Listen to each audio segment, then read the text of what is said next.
stand with Finn and Adam. They're gonna show us how to tune a ski. Come on in.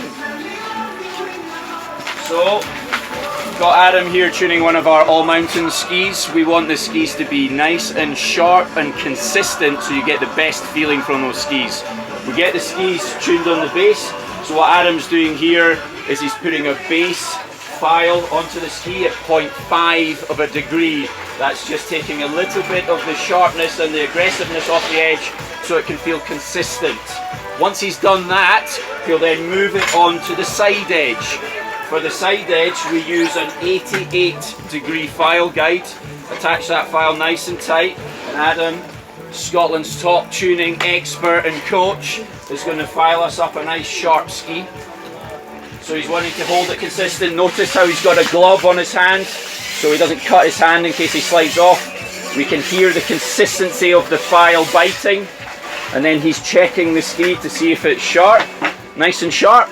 Very sharp. And now, because we want it to be sharp, we then need to sometimes dull it down. So he's got a diamond file, and that's just a little bit of a finishing off of the edge. He's hand holding the diamond file. And then what he would do with the gummy stone is he would just softly take the gummy stone against the edge. I'm just going to grab the gummy stone. Okay, so this is a soft stone. And he's just wanting to take a little bit of the sharpness off the tip and the tail. The reason for that is we're not all carving all of our turns, we're sliding into some of the turns. So that's taking a little bit of the grip away from the tip and the tail so it's easier to just slide in some of those turns. You're still going to have the edge there for the full tip to tail carve. It's just making it easier to slip and slide those turns, maybe if you're trying to slow down. Once we've got the edges all sorted, next up is the waxing. This is the key moment.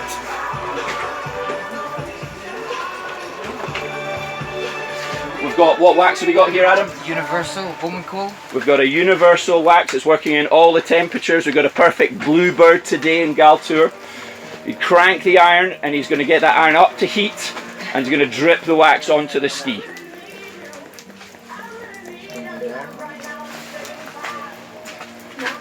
So he's getting enough wax onto the base that it's fully covered.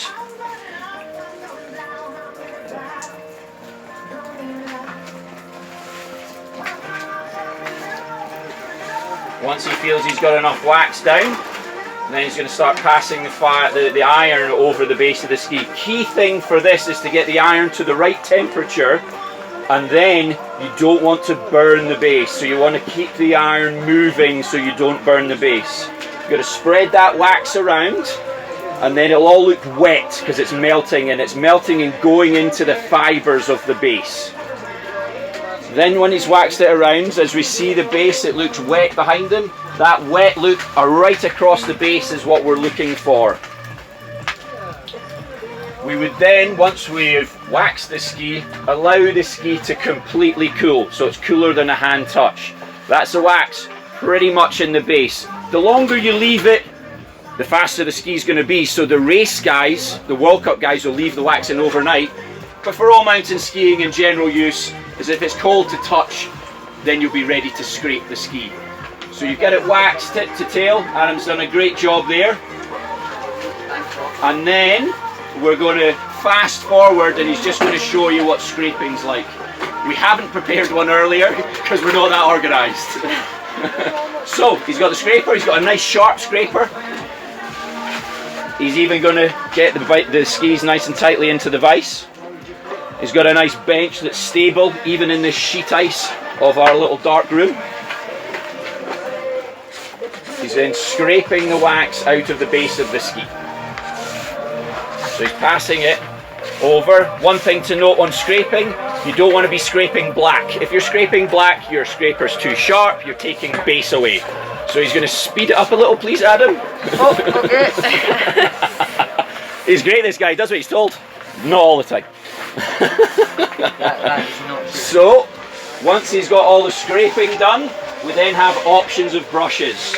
You can go into brushes as much as you want. This black one is a horsehair brush. This is a brass brush. This is going to take more out of the base. What's the difference?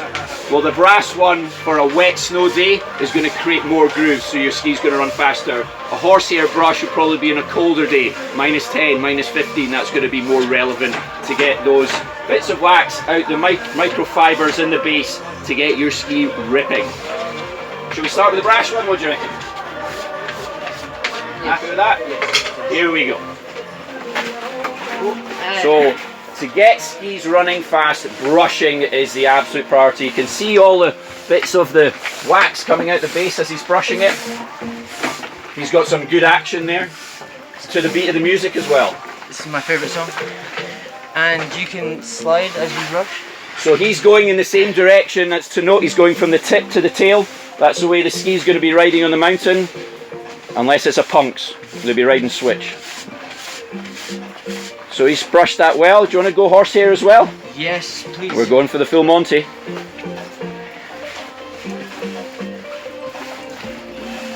So you can see he's still getting more fibres coming out from the wax. You can see these little bits of white coming out the base. And to me, that ski is ready for the snow. In fact, I think I'm going to go and ski in that ski because it's prepped so perfectly. Shall we have one last look at it? Oh yeah. May I see the ski? Yes. Thank you very much, Adam. Top serviceman in Scotland. Atomic Vantage X 77C ready to go. I know I'm going to be the fastest guy to the lift.